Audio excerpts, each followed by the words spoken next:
Bienvenidos a un nuevo capítulo de Hablando entre Baquetas, el podcast de la percusión. Bueno, hoy tenemos un invitado especial, un destacado percusionista a nivel nacional. Él se desenvuelve tanto como profesor de percusión y como intérprete. Él es percusionista en la Orquesta Sinfónica Nacional, es artista free Black Swan y él también es el creador de Envid Percusión, que es el encargado de traer instrumentos de percusión sinfónica aquí a Chile. Sí. Así que damos la bienvenida a Marcelo Barraza. Profesor, ¿cómo está? Muchas gracias por la invitación a los dos. Muchas gracias por tenerme en este podcast, que siempre la información sobre percusión es muy bien recibida y colaborarles en estos episodios para mí es un orgullo. Sí, Cuéntenme cómo empezamos. Muchas gracias. Sí, o sea, la pregunta, lo esencial, nos interesaría mucho saber los inicios en la música, los inicios de la percusión, cómo llegó a ser percusionista. Un poco. Yo soy de La Serena, Ya. de La Serena, nacido allá, y en quinto básico estaba en otro colegio y había empezado a tomar clases de guitarra, piano, pero con profesores particulares. Ya. Entonces, más o menos como a los 13, 14 años, mis papás me pusieron en la Escuela Experimental de Música, que es una escuela que tiene la característica que tiene es que los alumnos van como clases normales en la mañana, y en la tarde teníamos clases de instrumentos con los profesores de la Universidad de La Serena. Ah, perfecto, buena. Entonces teníamos ese training y obviamente el integrar la parte musical, uno aprende a trabajar en equipo, en las bandas. Empecé con la banda infantil, pero como anécdota, al principio toqué guitarra clásica y toqué trompeta, porque no llegaba el profesor todavía de percusión. Mi profesor, el primer profesor de percusión que tuve fue Raimundo Garrido. Con él empecé a tomar clases de percusión y me empecé a integrar a la banda básica, y estuve hasta cuarto medio en la Escuela Experimental de Música. Eso era todo en un contexto orquestal, no era popular. O había de los dos. Había, casi todo eran en atmósfera de bandas instrumental, como se conoce no sé, la banda de los Orfeones con las partes que hacían los clarinetes. Entonces eran bandas sinfónicas, y la verdad es que se tocaba un repertorio bastante variado. Pero se empezaba con la banda básica, intermedia, y después se pasaba, en la etapa media se pasaba a la banda superior. En tercer medio, tuvimos una visita al colegio de los bronces filarmónicos. Los bronces filarmónicos de la Orquesta Filarmónica de Chile. Y entre ellos iba un percusionista, o sea, el timbalista, el profesor Miguel Zárate.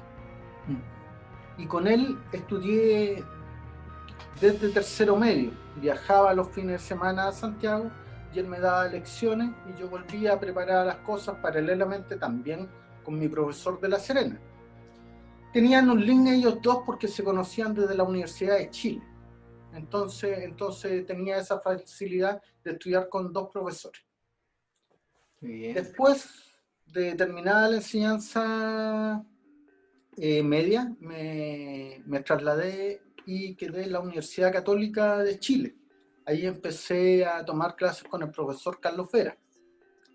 Paralelamente también seguía con mi profesor de cabeza, que es Miguel Zárate. Egresé de percusión en la Católica y entré medio, no sé, como al cuarto año, estoy hablando año 98, cuarto año de universidad. Bueno, antes de eso había ingresado a la orquesta juvenil, que también era súper importante porque sigo con este tren de orquesta desde muy pequeño. cambio a Santiago y sigo con el training de la Orquesta Nacional Juvenil, que actualmente es la FOR. Y la verdad en ese entonces había un gran cambio, obviamente, porque venir de región con un repertorio que uno armaba holgadamente en todo el año, a tocar un repertorio que se preparaba un repertorio un mes, después venía otro repertorio otro mes, aun cuando los ensayos eran una vez por semana o 2 veces por semana. Era un cambio en la estructura que yo traía de región. Profesor, si puedo interrumpirlo un poquito. El profesor Miguel Zárate acaba de ingresar, sí. Así que le voy a dar la entrada para que entre también aquí. Hola, profesor Miguel. Invitado sorpresa. Sí, también. Un poco sorpresa para nosotros también. Bueno, continuando con lo mismo, profesor, por favor, continúe con la historia. Sí. En la Universidad Católica estuve más o menos como 4 o 5 años, egresé de percusión, y como tenía este training de orquesta, el profesor Miguel me llevaba de músico extra a la Filarmónica. Después también el timbalista de la Orquesta Nacional también me llevaba como extra. O sea, teníamos un circuito más o menos con los compañeros que nos íbamos turnando en la orquesta. Claro, y a través de eso, el maestro Izquierdo tenía un programa de intercambio. Entonces, en el año 96-97, yo viajé a Estados Unidos justamente a la universidad donde estaba el maestro Izquierdo, y audicioné. Y al profesor le gustó cómo había tocado, entonces me dijo, oye, acá yo conocí al maestro y vieron la posibilidad de que postulara a una beca. Y esa era una beca de la Fundación Los Andes. Ahí me trasladé a Estados Unidos y estuve 2 años y medio con el profesor Timothy Adams, que en ese entonces era el timbalista de Pittsburgh Symphony. No, bien ahí al Sí, ese justamente era el segundo lugar al que queríamos llegar, profesor. Cuéntanos un poco cómo fue trabajar con Timothy Adams. Yo sé que usted después, a la altura de hacer su magíster, estudió con Tom Freer. Pero claro. Sí, nos gustaría saber de ellos dos, de Timothy y de Tom. Perfecto. Mira, te cuento, cuando audicioné en Estados Unidos, una audición, estaba el profesor, me recuerdo que estaba el maestro Izquierdo y toqué extractos de orquesta, y les gustó. Me dijeron, vamos a hacer andar los papeles, pero tú paralelamente tienes que tomar la entrevista allá en Chile. Yo regresé a Chile, hice los papeles, y como ya tenía este punto a favor, que el profesor ya me había escuchado, ya me conocía, yo había tomado unas clases particulares con él, entonces más o menos sabía cuál era el training. Sí. Indudablemente el training era completamente distinto a lo que habitualmente uno, por lo menos en mi época, yo vi. En mi época no había muchos teclados, no había mucha información, y llegas a una parte donde está todo. Claro. Ahora, a lo mejor ustedes se van a reír, pero en ese momento no había internet. No, se ha dicho, no.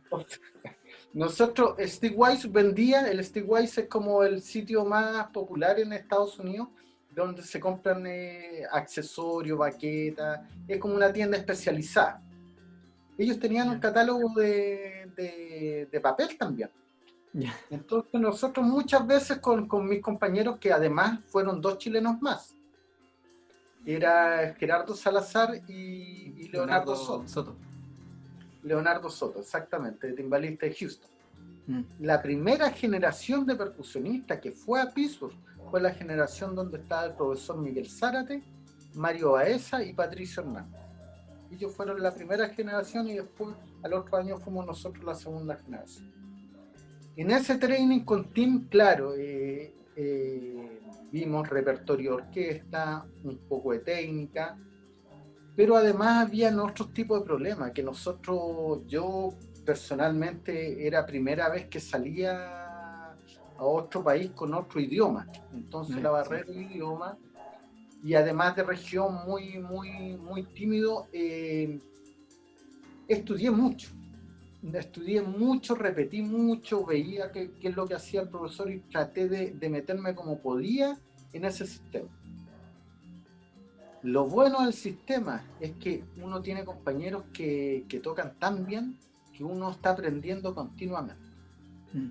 Y lo otro bueno es que uno necesita alguna baqueta y las puede conseguir fácilmente. Claro, allá sí. Ahí está todo al lado. Claro. Allá deben haber varias tiendas también. Exactamente. El otro training bueno que tuve era con la orquesta.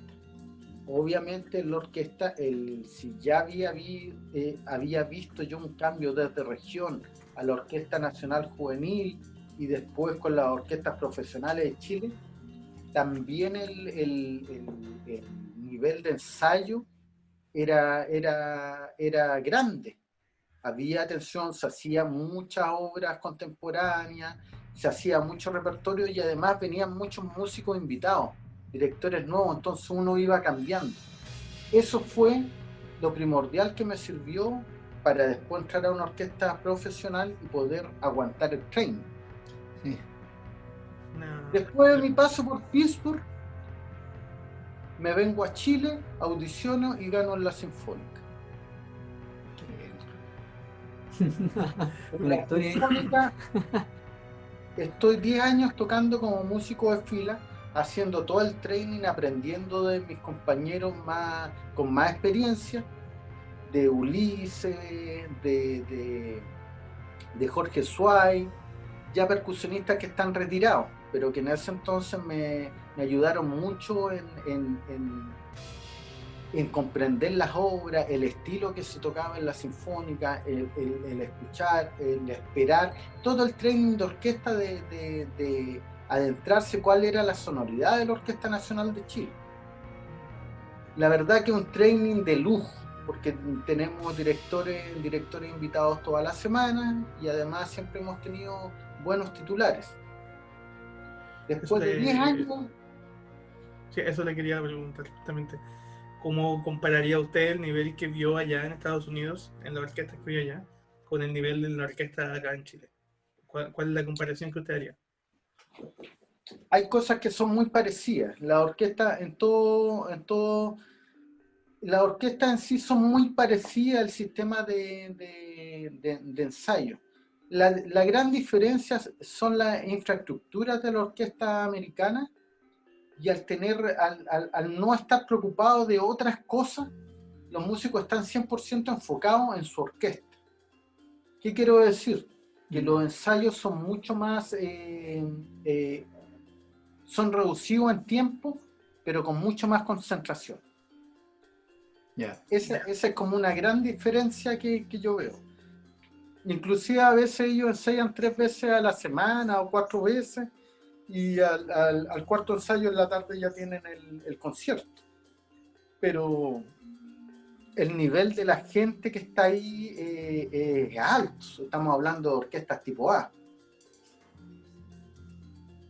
No, debe ser. Sí, eso nos han dicho bastante la gente que ha ido para afuera o ha estado afuera, que el nivel de repente de orquesta así como de ¿cómo se llama?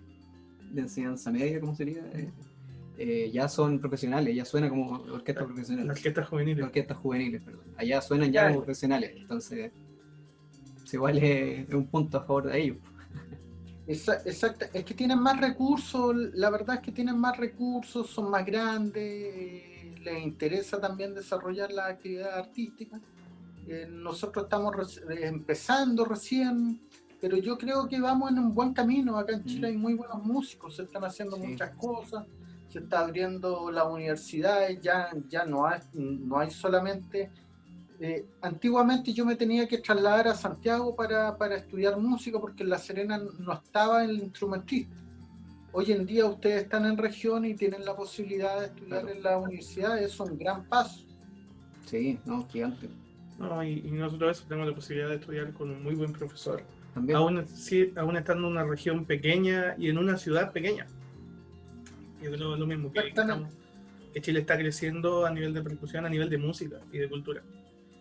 No, está bien. Mm. Ahora, bueno, vamos a pasar a otro punto totalmente distinto. Nos gustaría hablar un poco de Envid Te Percusión. termino con... Te Ah, ya, termino sí, sí. bueno, sí, primera idea. Después de eso, de los 10 años en la Sinfónica, postulo a una beca de la Fulbright, que es una beca del gobierno de los Estados Unidos. Ujú.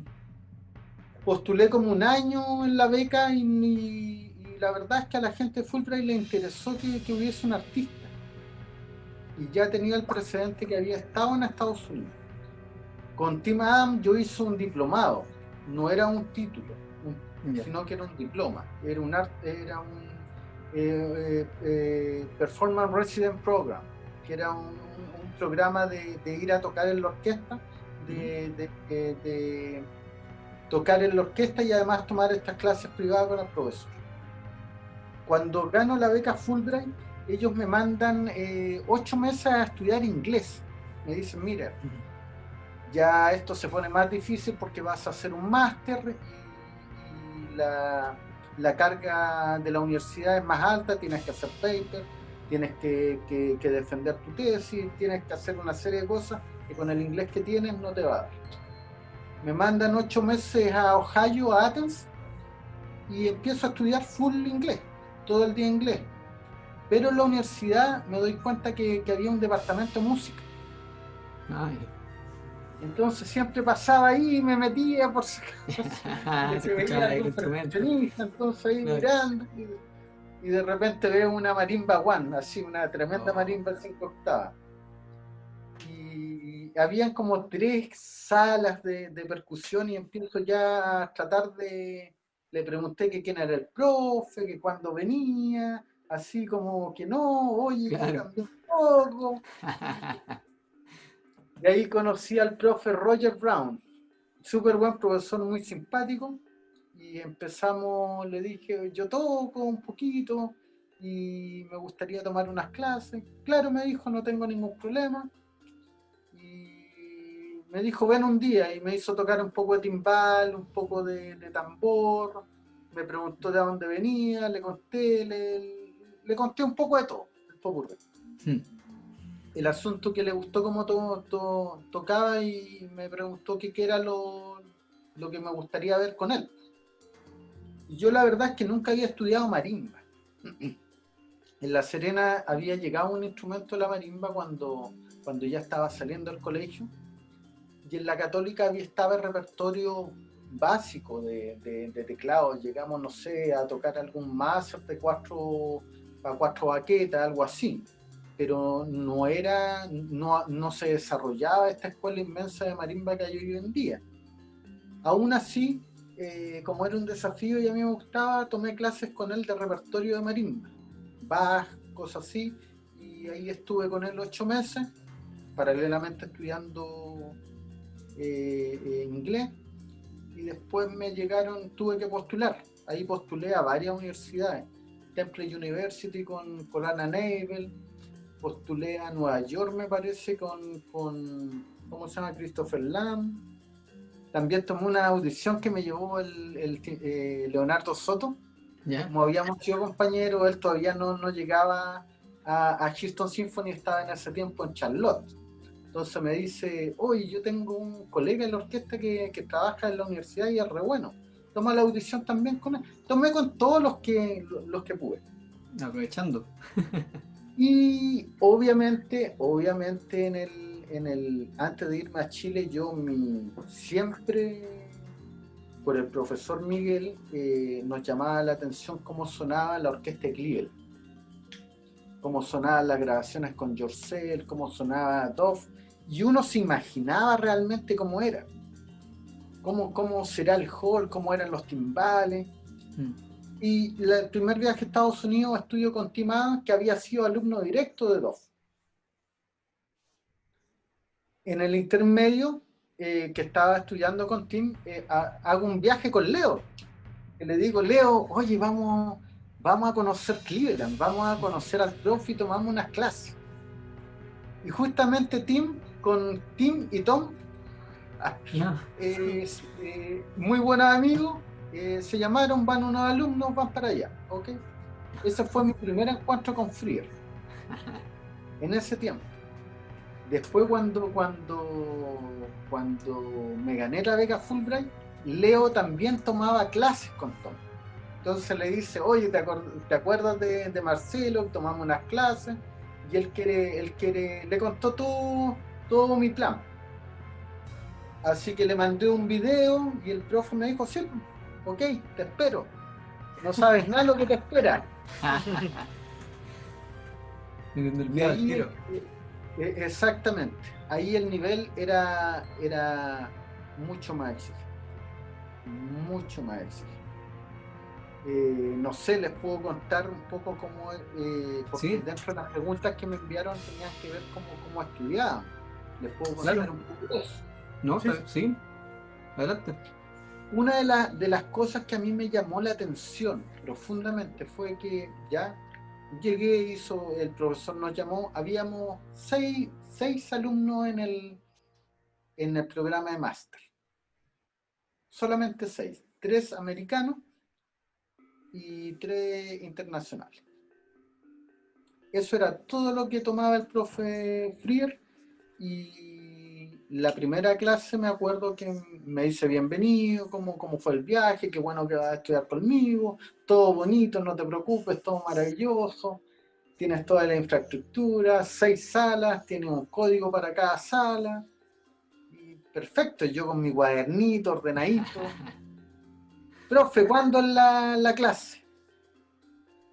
Mi asistente te va a llamar. Ahora, después de esta reunión, va a ir con él a comprar un celular. Él te va a llevar para que compres un celular, o si ya tienes que darle el número y él te va a avisar. Ok, yo dije. Y no sé, esto fue un día jueves y el asistente me llama, que era otro compañero americano. Marcelo, el profe te está esperando el día domingo. 8 de la mañana. Perfecto. Ok. Llegamos, 8 de la mañana, está el profe, ¿cómo está? Me va a hacer, le digo, profe, yo quiero empezar de cero. Imposible. Imposible de cero, tú ya tocáis en la Sinfónica, ya pasaste por Team, yo sé cómo estáis tocando, sé qué cosas necesitas, y tú necesitas, vamos a estudiar a fondo el repertorio de orquesta, te va a ir acá con todo el repertorio. Entonces me tienes que hacerte, en un cuaderno, hacerme una lista A con todas las cosas que has tocado en orquesta, y que la has tocado y la conoces, o cosas que, no sé, te pongo una partitura y puedes tocar. Ahí tenía todo el repertorio, no sé, Gasaladra, todo el repertorio, Capricho Español, más o menos que en esos 10 años ya había visto en la Sinfónica. Muchas de las partes no la había tocado, porque obviamente, como era el menor de las filas, siempre estábamos más asiduamente tocando lo que es bombo, platillo, algún teclado de vez en cuando, y en las últimas etapas, obviamente, las primeras percusiones. Pero en ese entonces, claro, no había tenido gran posibilidad de tocar las partes más importantes. Entonces le hice estas 3 listas y empezamos, me dijo, ya, vamos a empezar al tiro, a chequear algo de la lista. Y la primera clase fue un un round. ¿Cuántas orquestas escuchó? Una. ¿Cuánto es el tempo de cada orquesta? Tiene ¿cómo le dicen? Un average, como un gráfico entre qué velocidad va esta obra. No. Compositor, ¿cuánta instrumentación? ¿Qué más? Te tenía que saber todo. No era solamente tocar lo que estaba escrito. Esa era la parte fácil, porque esa uno la estudia y esa era la parte fácil. Claro. Y después venía cómo estudiar. El profe tenía un método sumamente estricto para estudiar y para chequear cómo uno estudia. Entonces se dio cuenta que realmente yo tocaba, pero no tenía un training de estudio más técnico. Entonces, lo que me enseñó a contar, súper importante, la subdivisión, me tenía que grabar todas las clases que tuve con Frier, yo las grabé. Y después yo tenía que ver las clases y chequear en qué cosas yo había tocado o no estaban bien. Oh. Conocer el sticking, conocer entre qué velocidad iba la obra y además proponer distintos stickings. Este sticker me sirve, pero también puede ser este y también puede ser de la otra forma. El profesor, supongamos, tenía ciertas cualidades que eran bien extrañas y bien divertidas. Supongamos, llegaba Frier y me decía, no sé, 113. Yeah. Pescaba el metrónomo, tic, tic, tic, y era 113. Ah, ya. Oh.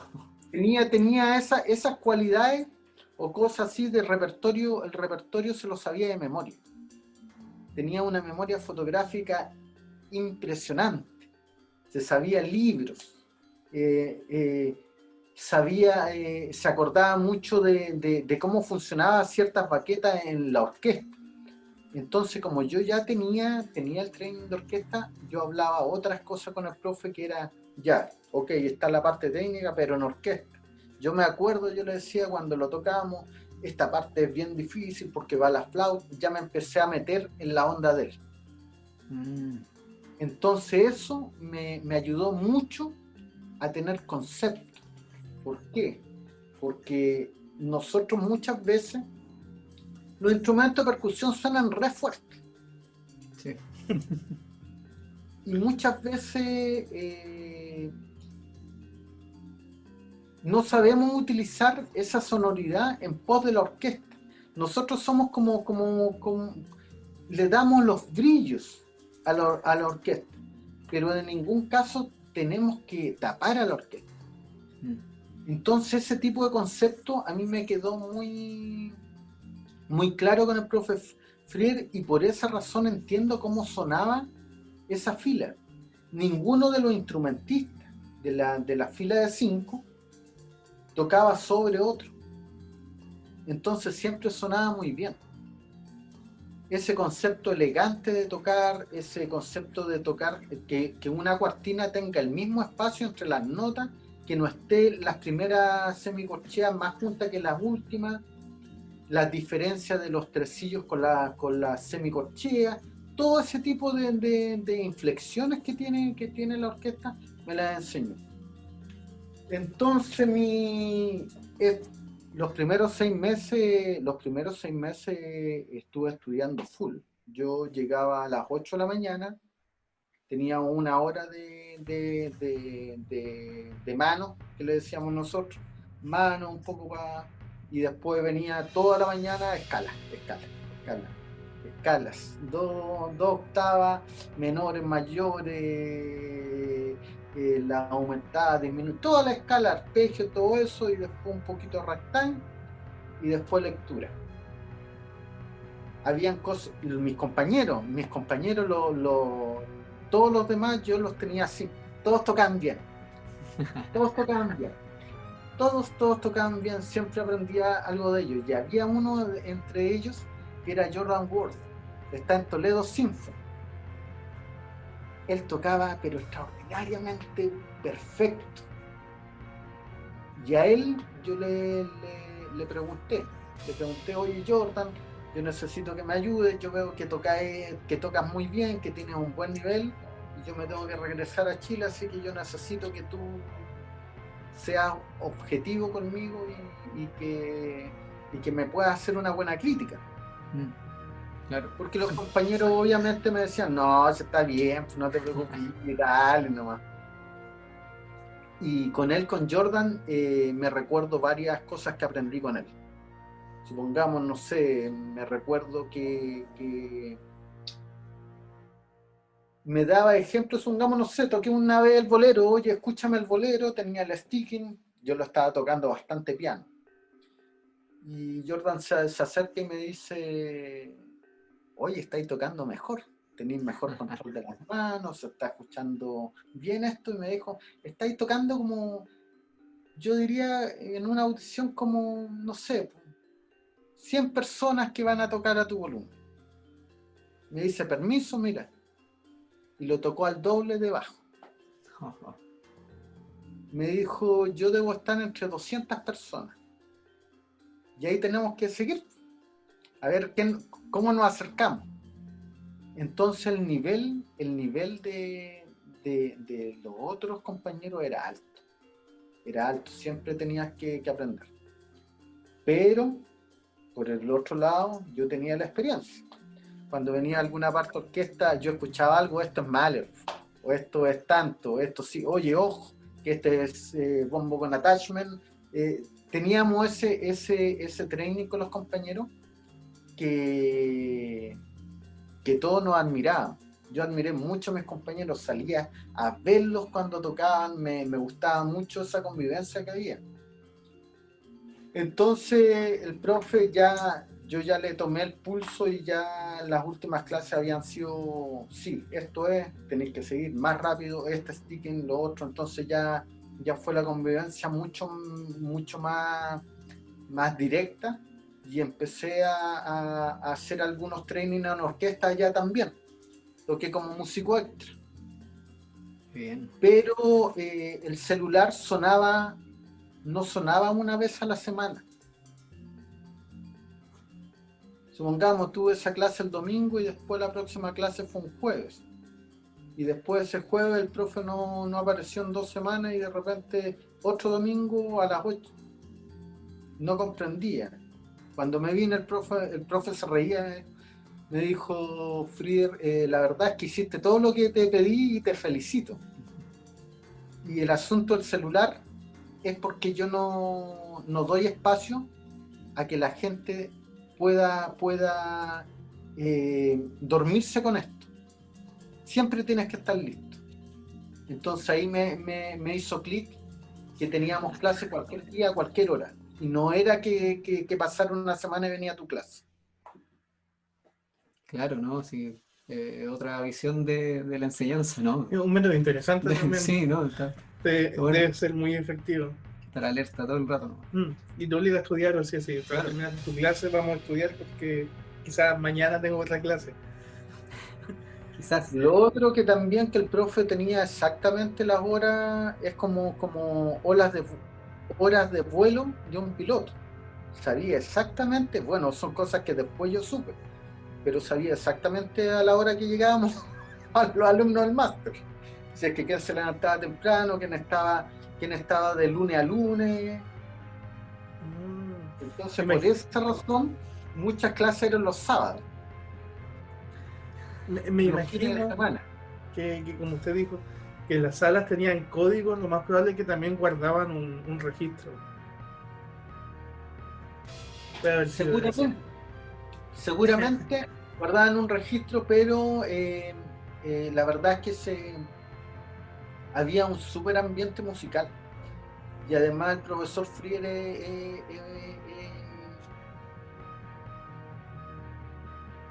es bastante sensible para todo el tipo de enseñanza que te da.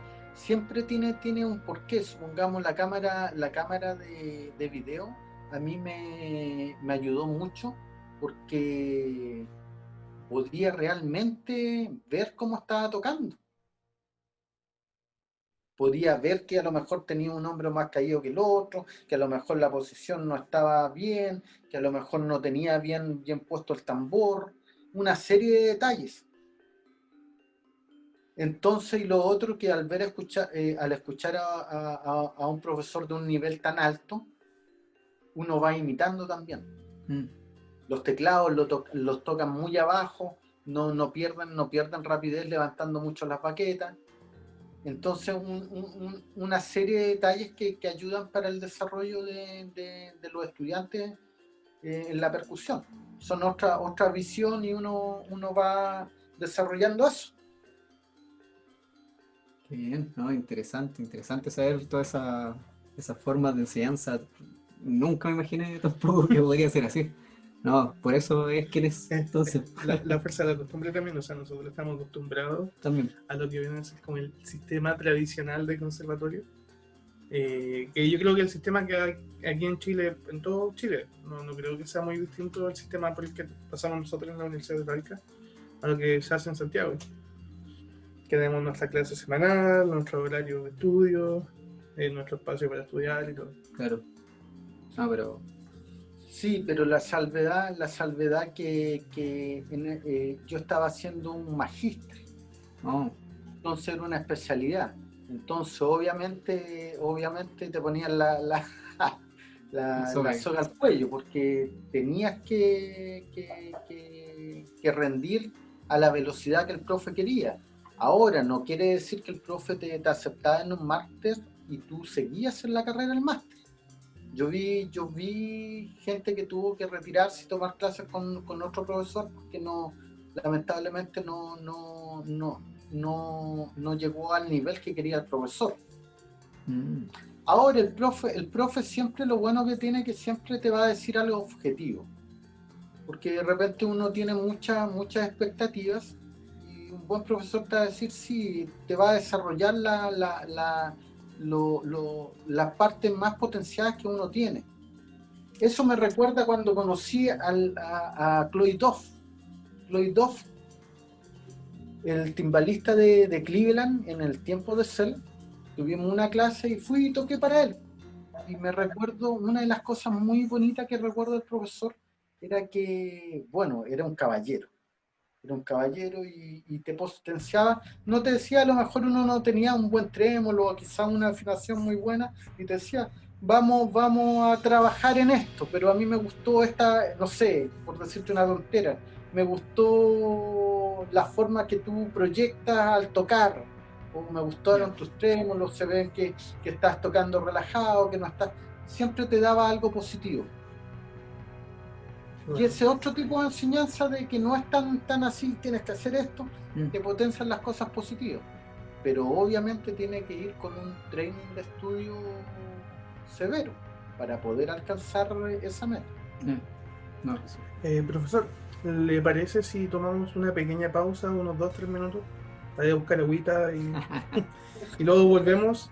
Entonces, estamos de vuelta. Y Nicolás. Sí, que me estuve adelantando hace un rato en la pregunta y ahora la hago. Queremos saber un poco de Envid Percusión, cómo nace esta idea, cómo se fueron dando las cosas, en qué año nació, todo eso. El Envid fue nació más o menos el año 2013, después de terminar mi máster en Estados Unidos.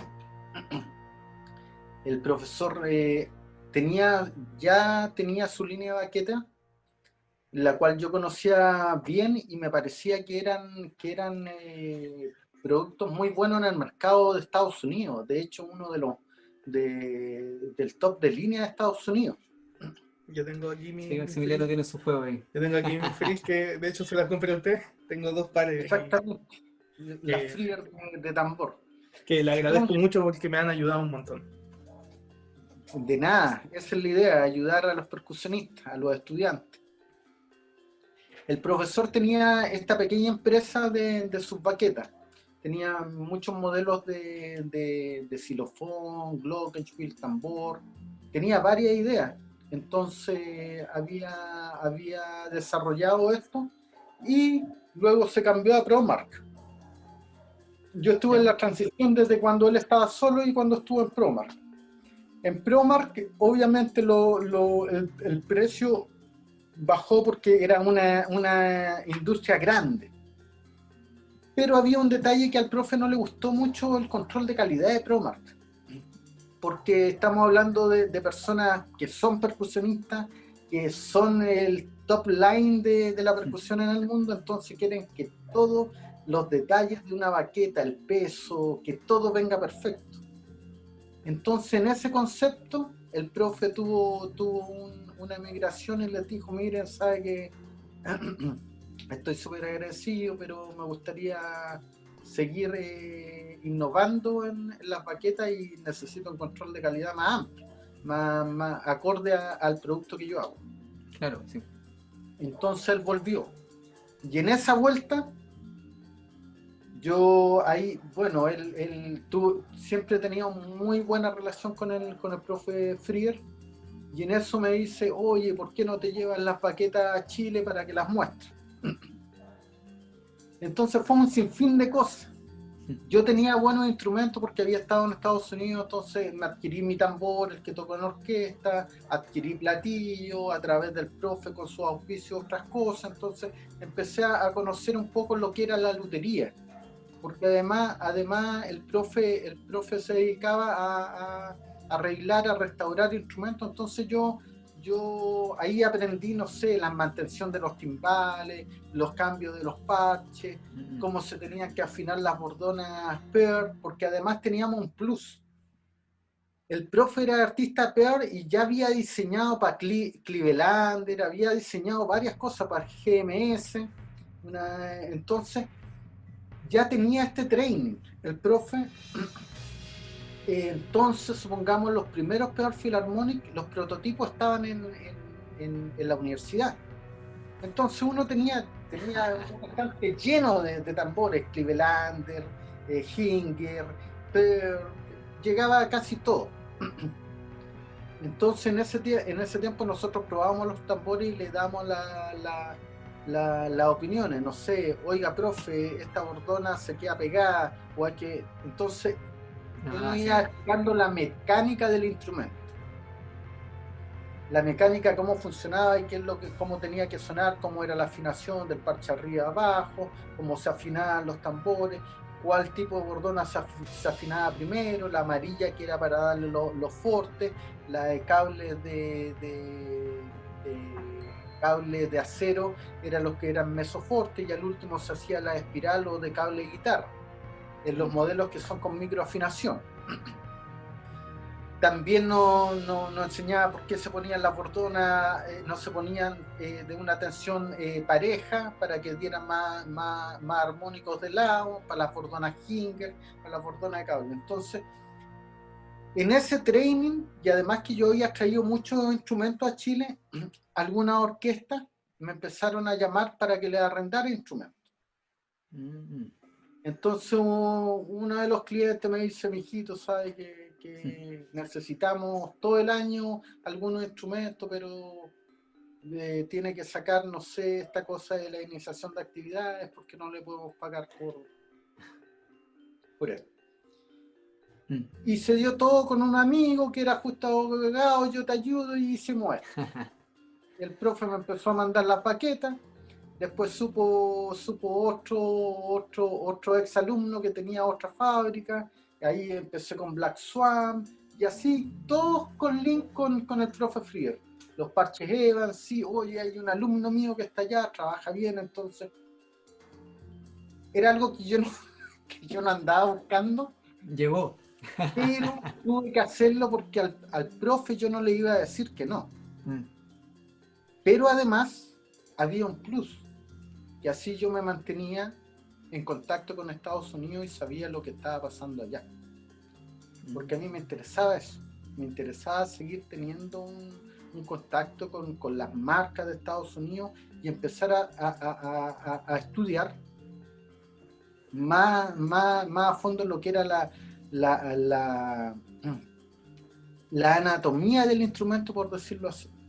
¿Por qué un tambor de una sola capa es distinto a un tambor que tiene 6 pliegues? ¿Por qué en orquesta tenemos un corte de 45 o 30 grados? ¿Por qué otros tambores tienen el aro de refuerzo? ¿Cuáles son los sonidos que uno busca para un tambor de batería versus un tambor de orquesta? Entonces, eso a mí me gustó. Y así nació el Envip, con gente de Estados Unidos que les gustó la idea. Después la gente de Black Swan, yo les dije, hagamos un concurso. Porque yo veía al profe Frier que auspiciaba un concurso en Estados Unidos, que era el concurso que hace Tom Sherwood, que también es percusionista de Cleveland. Entonces yo dije, pero tengamos un sueño, hagamos algo acá en Chile, hagamos algo que mueva a la gente, que pueda participar, y tratemos de ver. Y nació así el concurso de tambor. ¿En qué año fue el primero? ¿Ah? ¿En qué año fue el primero? El primero fue el 2017. 17. En 2017 hicimos 3 versiones, 17, 18 y 19. El 2020, obviamente, por esta No. pandemia, no lo pudimos hacer presencial, pero esperamos retomarlo. Y el primer concurso, los de Adam también se interesaron. Justamente había un ex alumno de Tom Frier que estaba trabajando en Holanda. Y Frier también le diseñaba a Adams. Entonces, por el link necesitaban a alguien en Chile para que diera de conocer. Ya, yo hago. Yo te estoy hablando que de ser músico tuve que adentrarme a un sistema que era mail, ver cómo aprender cómo era la logística de traer instrumentos desde afuera, ver lo que era un agente de aduana, caerse, pagar de más, pagar los impuestos dobles. Todo eso lo fui aprendiendo en la marcha. Pero yo creo que uno de los mayores logros de Envid es darle a los estudiantes la posibilidad que hoy en Chile no somos grandes, somos pequeños, pero tenemos un poquito de todo. Cosas que puedan tener todos los estudiantes, puedan comprar las baquetas que necesitan y poder desarrollarse a otro nivel, el cual nosotros no tuvimos. Y el concurso de tambor es la parte que a mí más me agrada porque es la parte de educación. En esa parte nosotros hacemos, el último concurso de tambor tuvo dos categorías, una categoría que abrimos que era intermedia y una categoría semiprofesional, donde se regala, en la ocasión anterior, en el año 2019, se regalaron 2 tambores Black Swan para el primer lugar de la profesional y el primer lugar de la amateur. Abrimos el concurso para regiones, invitamos a más gente, vino gente internacional de Argentina, vino gente de Brasil. Ampliamos también el jurado, habían siempre 3 profesores, invitamos a la profesora Nidia Morgado de La Serena y se hizo un muy lindo concurso de tambor con primero, segundo, tercer lugar en las 3 categorías, en las 2 categorías, y además después de eso está el ambiente para conversar. Entonces ahí los alumnos se acercaban a los profesores, los conocían, les pedían la opinión, el ambiente familiar. Entonces esa actividad nosotros es una actividad que a mí personalmente me agrada mucho y es la forma como nosotros hacemos comunidad. No, bien, sí, eso pasaba igual cuando hemos ido a los encuentros de la PUC. También pasaba eso cuando traían profesores, o acá también. Los propios encuentros que hicimos nosotros. Encuentros acá que hemos hecho también en la universidad, sea eso, de conocer, de tener al profesor ahí al lado, que sea más allá del escenario, de poder hablar con él como persona. Claro. Interesante todo eso. Ahora, claro, nosotros conocimos al profesor Hashimoto, por dar un ejemplo, Claro. O a Israel Moreno, que lo conocimos allá en Santiago, en la PUC. Kotoku, Keiko Kotoku también. Sí, también. Eso es bueno. Por ejemplo, Israel Moreno, a mí me gustaría irme a estudiar con él. Yo estuve hablando con él el año pasado, muy simpático. Estaba muy dispuesto a recibirme luego de que yo hiciera la postulación. Y bueno, pasó la pandemia y al final no quedamos en cero, pero claro, todos esos contactos no los podríamos recibir sin la ayuda de los profesores de las instituciones y de Envid, de la PUC, de todos los que organizan este tipo de cosas. Lo mismo que la charla que organizó ustedes con Fritz, con Leonardo Soto. Son contactos y gente que no podríamos conocer si no fuera gracias a eso. Estuvo interesante toda esa charla. ¿Hace cuánto? ¿Fue hace como 2 meses, más o menos? Sí, hace más. Exactamente. Este año, como estábamos con la pandemia, ahí me ayudó el profesor Pablo Ballero de la Universidad de La Serena. A mí siempre me gusta integrar gente de región. Como yo soy de región, me gusta ampliar y poder integrar a más gente que está más lejos que de acá de Santiago. Entonces, con el profe Pablo empezamos la idea de hacer estas charlas online. Hicimos 9 charlas online y fue transversal, como músicos del área popular, como Raúl Aliaga o Félix Lecaro, el baterista. Sí. gente de percusión, solista, no sé, también solistas en teclados como el Dieguito Urbano o Leonardo Soto, que es el timbalista de Houston, el profe Freer, que también nos colaboró. Ahí está el link, todo lo que seguimos en contacto con el profesor, y él la verdad es que le gustó mucho estar en contacto con los alumnos chilenos. Hubo una audiencia alrededor de 90 personas. Entonces eso es lo que nos dice que hay interés de la gente por seguir aprendiendo. Sí, bastante. No, hay que Claro, seguir haciendo esto. como decía el Nico, el profesor Salate, mientras estábamos en la pausa. Claro, como que de ahí surge un poco esto también, este programa, de esta idea de tratar de acercar a la gente.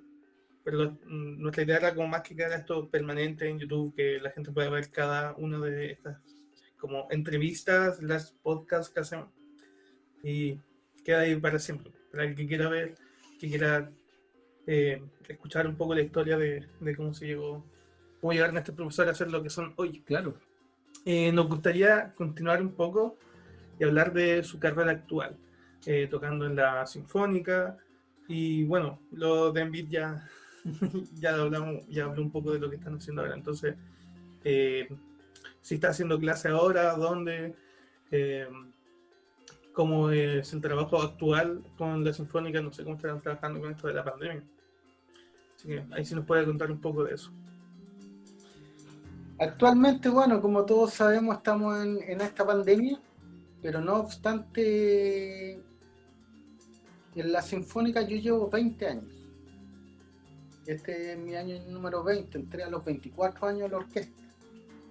Y la verdad es que para un músico, yo personalmente, es un trabajo que lo veo como un privilegio. Ser parte de la orquesta es un privilegio para mí. Toda la semana uno aprende con los distintos directores, uno aprende algún gesto, alguna versión. Siempre uno está aprendiendo y aprendiendo de los mismos colegas, de los mismos músicos de la orquesta. Hoy en día me dedico 100% a la orquesta. Otro porcentaje en beat, y tomo clases, sigo estudiando. De hecho estoy ahora, una de las cosas que me dijo el profesor de Estados Unidos, me dijo, mira, te vas muy bien con el repertorio, pero yo creo que te hace falta tocar un poco de drums, de batería. Yo la verdad es que nunca he tomado clase de batería, y este año empecé a tomar las clases de batería, he estado con un training, he aprendido mucho y me ha servido mucho, inclusive para las cosas que uno tiene de repertorio de orquesta. O sea, un ejemplo, a lo mejor le ha pasado, pero yo en esos años, cuando conocí los rudimentos, cuando vi un libro de Wilcox y aparecía el número y aparecían indicaciones abajo, yo con el training que tenía, que era de orquesta y de banda, decía, ¿por qué una cuartina si yo en orquesta tengo que tocar los 4 golpes lo más cerca del sonido? ¿Por qué le voy a cambiar las manos si eso no me va a hacer sonar parejo? Claro. Pero los rudimentos aplicados a la batería tienen mucho sentido, entonces uno siempre va aprendiendo, ese es el fin.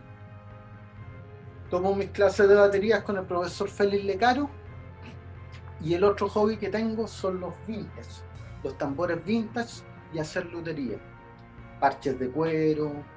Me contacto con el profesor que estuvo acá en Chile, el profesor de Australia, que hace unos parches maravillosos de cuero de canguro de Kenville, Steel, y hago reparaciones, modificaciones, y leo mucho. Estoy leyendo mucho lo que es la historia de saber de cuándo empieza, por qué, esta razón. Hay mucho, personalmente, por lo que he estudiado, me he dado cuenta que casi todo está inventado hasta los años 60. Casi todos los sistemas de los tambores, la última modificación fue obviamente lo que hizo el profe Frier con la microafinación, que ahora casi es estándar para los tambores de orquesta. Pero eso es un avance. Pero hay muchas cosas, supongamos, no sé, me imagino, supongamos, las baterías Yamaha, que uno ve el sistema de los tom holder, que es como un brazo que se mueva. Pero eso ya lo habían inventado Slingerland en los años 40. Entonces la curiosidad mía era que yo, con la educación que tenía, yo pensaba que Yamaha lo había inventado. Entonces con el estudio de la historia me di cuenta que no, que ya venía de antes. Y me empecé a encontrar con una serie de datos que a mí me parece que todos los percusionistas debiéramos saber. Supongamos, no sé, hay los parches. Los parches de tambor de plástico son relativamente nuevos. Antiguamente solamente se utilizaba el parche cuero. Y si es que nos fijamos en el logo de Remo, supongamos, es como una corona. ¿Y qué es lo que dice el logo? Oh, tendría que verlo. Sí, no, Remo. Water King. ¿Ya? Dice Water King. Entonces a mí me llamaba la atención, ¿y por qué dice esto Water King? Y empecé a estudiar, leí mucho, y al último, claro, los primeros que empezaron a hacer los parches plásticos fue Evans. Yo pensaba que había sido Remo, pero había sido Evans. Pero al primero que le funcionó fue a Remo. ¿Por qué? Porque Evans, claro, tenían el material, que era este film, que lo hacían DuPont. DuPont era la marca que hacía, que eran químicos que hacían esta superficie como, no sé, un poco plástica, un poco que tuviera durabilidad, pero se salían de los aros. Entonces Remo pudo hacer ese trabajo y le puso Water King, el rey del clima. ¿Por qué? Porque los parches cuero con el clima tienen cambios de temperatura, o se dilatan o se contraen. Entonces ese era el problema que tenían los bateristas en ese tiempo, que cuando había humedad había que apretar mucho el tambor y a veces no daba la afinación, y cuando había mucho sol había que bajar la afinación porque el cuero subía. Entonces con este nuevo parche que era sintético no ocurría eso. Por esa razón Remo le pone, todos los tambores le pone Water King. Y Evans después desarrolló también el parche, porque son los dos más grandes. Y ellos le pusieron All Water King. Todos los clips. Pero cosas así que uno piensa que no sé, antiguamente el tambor se tocaba en una silla. Inclusive uno puede ver algunas grabaciones de los alemanes, Karajan tocando gente en una silla. Y el que inventó el folding drum, que el atril del tambor, es Ulysses Liddy, que también había sido percusionista, y estamos hablando a principios del siglo XIX, estamos hablando en el año 10 o quizás en 1902. Entonces, en ese sentido, la historia me ha ayudado mucho a comprender de dónde vienen los instrumentos y de qué forma deben sonar. Oh, interesante, y todos los días se aprende algo nuevo. No, interesante eso. Bueno, ahora finalizando, ahora queremos hablar un poco de esas recomendaciones que hicimos un poco, hablamos antes, de cuando estudiaba con Freer, de tips o recomendaciones para estudio de tambor, de teclado, timbal. Lo básico son las raíces de uno. Son las raíces de uno. Técnica, postura, la tomada, muy importante, saber todo lo que significa un fulcrum point de la baqueta, los distintos tomadas. Eso es muy importante que todos los percusionistas los tengan claro, de dónde vienen, por qué se utiliza esta tradicional en vez de la match, la paralela o la francesa o la germana en los timbales. Eso me ha ayudado mucho. y sobre todo los libros, los básicos, los Peters, el básico, intermedio, el avanzado, los de Lecluse, porque es otro tipo de escritura, es otro tipo de música. Hay un libro que se llama Williams, que es de técnica, que es súper bueno, que lo estudiaba Paul Jancis de Cleveland. Yo lo conocí por Leonardo Soto, un libro de células rítmicas con distintas manos. Ya.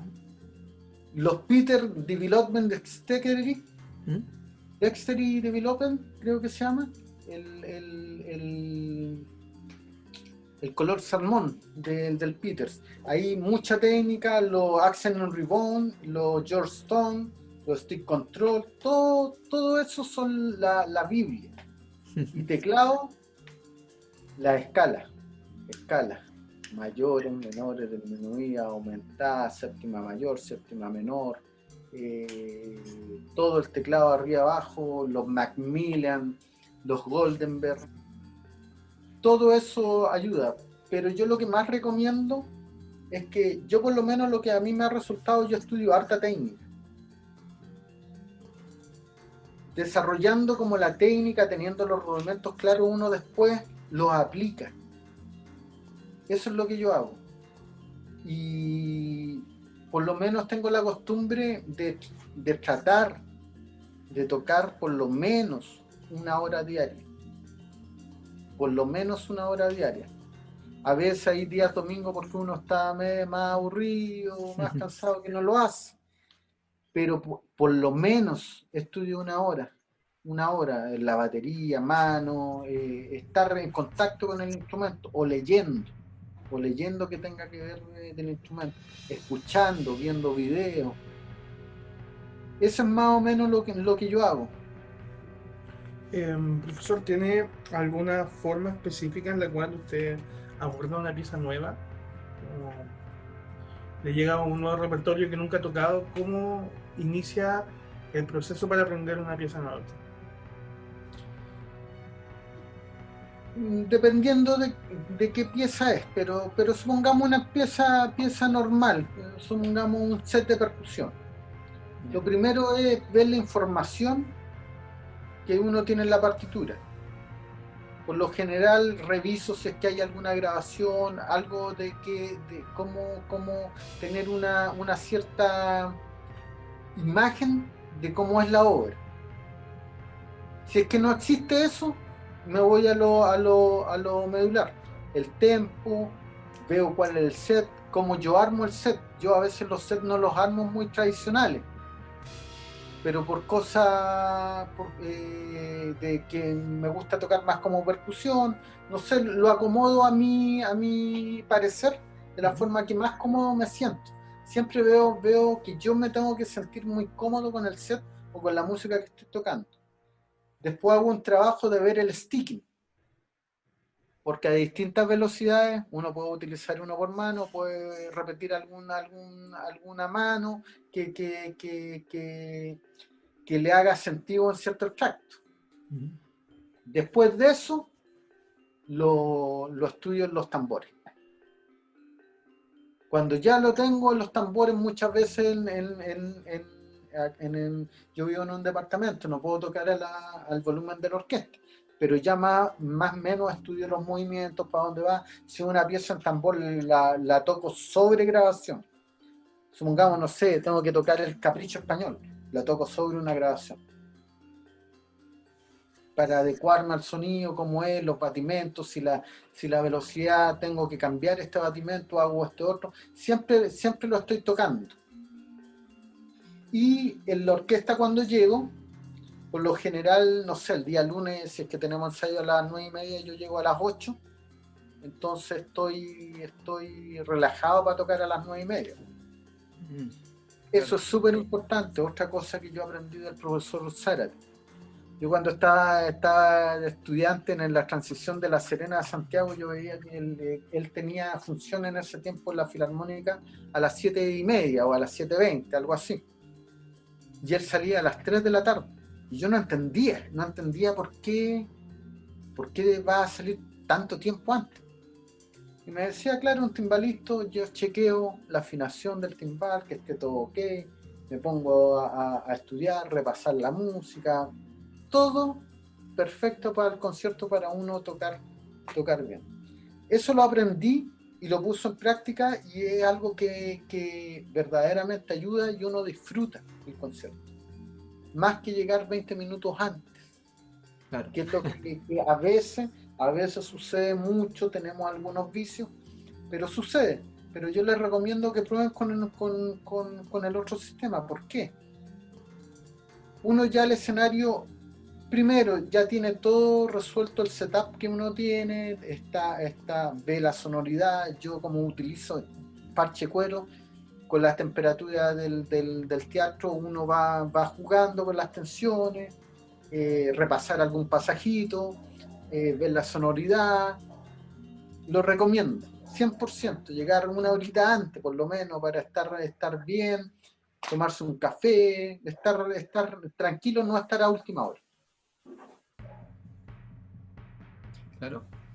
No, muy muy buenos tips ahí. Eso de repente pasa, como decía, de los vicios, de llegar unos minutos antes nomás, llegar a tocar, eso igual desorienta de repente y puede que uno haya estudiado mucho una hora y eso hace que no salga, o que uno no esté tranquilo tocando. Sí, no sé. Lo otro que les puedo comentar, que es como un tip para los estudiantes, que no tiene que ver cómo uno estudia, pero por lo general yo veo que, o veía que muchos estudiantes se ponen 100% a tocar timbales, tocar tambor, marimba, y no le dan la importancia real que tienen los accesorios. Claro. Los accesorios son súper importantes para un percusionista porque cuando a uno lo invitan o lo llaman de extra a alguna orquesta, por lo general uno no va a ir a tocar timbales ni tambor. No, pues. Pero sí tiene que tener un training, digamos, los accesorios, triángulos, castañuelas, bombos, platillos sobre todo. Y hasta inclusive en el tam-tam, que muchas veces cuando tocamos suena después. Tener la técnica, estar moviendo el instrumento, preparándolo, son cosas que en ese sentido, si es que le damos otra visión, podemos ir subiendo el nivel. Por lo general los estudiantes cuando llegan a la orquesta no tienen un buen desempeño en los accesorios. Eso yo lo recomiendo 100%. Tocar triángulo es difícil, tocar una semicorchea que suenen bien o hacer un ritmo escrito, es difícil hacerlo en un triángulo. Entonces veo que de repente no se le da la importancia a los instrumentos mal llamados secundarios, porque nosotros somos los efectos. Imagínense una pieza española sin las castañuelas. Y se puede decir, bueno, pero si era una bailarina que hacía, pero toquémoslo con mano. Y ahí hay una dificultad enorme. No, bastante. En esas cosas yo creo que los estudiantes pueden desarrollar aún más ese ámbito. No. Ahí hay que escuchar también el hecho de involucrarse con ese instrumento. Como decía, el triángulo no es llegar y tocarlo, porque tiene todo. Es un instrumento totalmente distinto al tambor, a la marimba, entre los teclados, son todos distintos. No es lo mismo tocar un timbal que un parche, un tom. Hay que aprender a tocar todos los instrumentos. Y ahí va el sello personal de cada uno, porque los instrumentos de percusión tienen la cualidad que uno las percute y suena, pero no quiere decir que uno le saque el mejor sonido.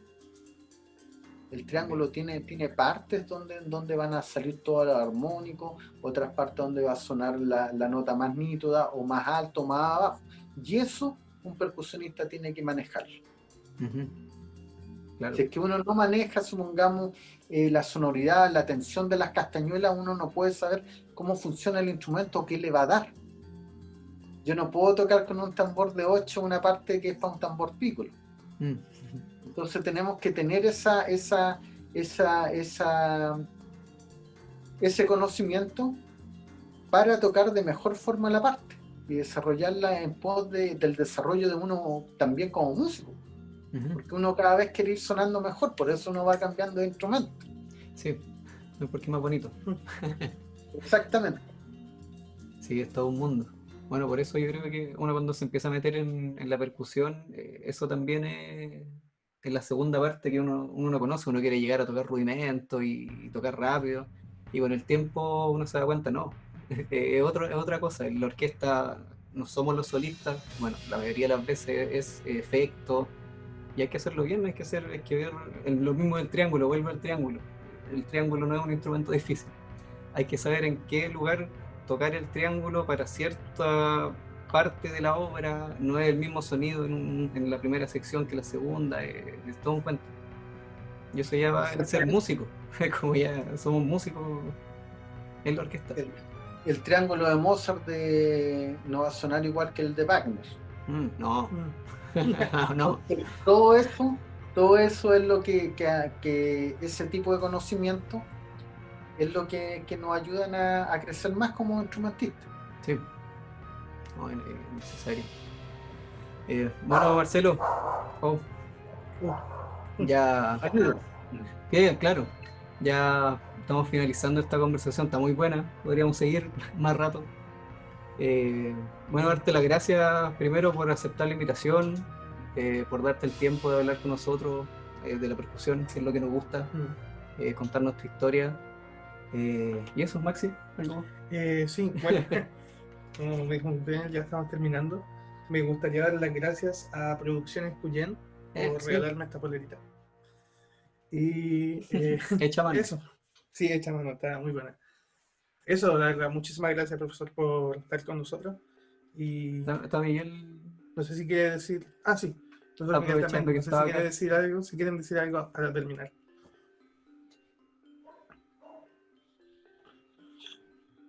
Ah, sí, ahí nos escribió. Gracias, chicos, por la instancia. Muchas gracias. Bueno, yo estaba escribiendo y quiero agradecerles la invitación y ha sido una entrevista de lujo. Creo que Marcelo es uno de los baluartes de la percusión en Chile y ha marcado tendencia desde su vuelta de Estados Unidos y ha dejado muy bien puesto. No voy a decir la típica frase tonta de dejar en Chile, no. Yo me refiero a lo que el percusionista es. Somos artistas, hemos luchado contra viento y marea en relación a la precariedad en este país con respecto a la infraestructura, la formación, etcétera. Pero creo que situaciones como esta y personajes como Marcelo son importantes de entrevistar y tener en carpeta. Muchas gracias. No, muy bien. Vamos a aclarar algo, sí, que no supimos que iba a estar Miguel Zárate, así que por eso no lo invitamos mucho a la conversación, pero no estábamos preparados para ello. Pero va a quedar pendiente, ya lo hablamos. Sí, ya damos una pausa y lo dejamos invitado para un próximo capítulo para que estelar. Sea muy amable, chicos. No, un abrazo, Marcelo. Un abrazo, Miguelito. Y además reiterar, muchas gracias por la invitación. Yo feliz de aportar con ustedes, con lo que quieran hablar y dentro de mis posibilidades, dentro de lo que sé, nada, me llaman y hablamos. La percusión en Chile, los tambores. Hay varias cosas que pueden abordar en su entrevista. Claro. La historia de la percusión en Chile. ¿Cómo comenzó? Sí, de hecho la idea igual es seguir invitando a las mismas personas por segunda vez para hablar cosas que quedaron ahí. Claro, que no salgan en la primera, porque la primera ya, igual como para presentar un poco, en una segunda oportunidad ya se hablaría de lleno un tema mucho más específico. Claro, felices de aprender también nosotros. Sí. Muchas gracias nuevamente por la invitación y ha sido un gusto compartir con ustedes. Muchísimas gracias. Con eso cerramos. Muchas gracias a los que llegaron hasta ahora.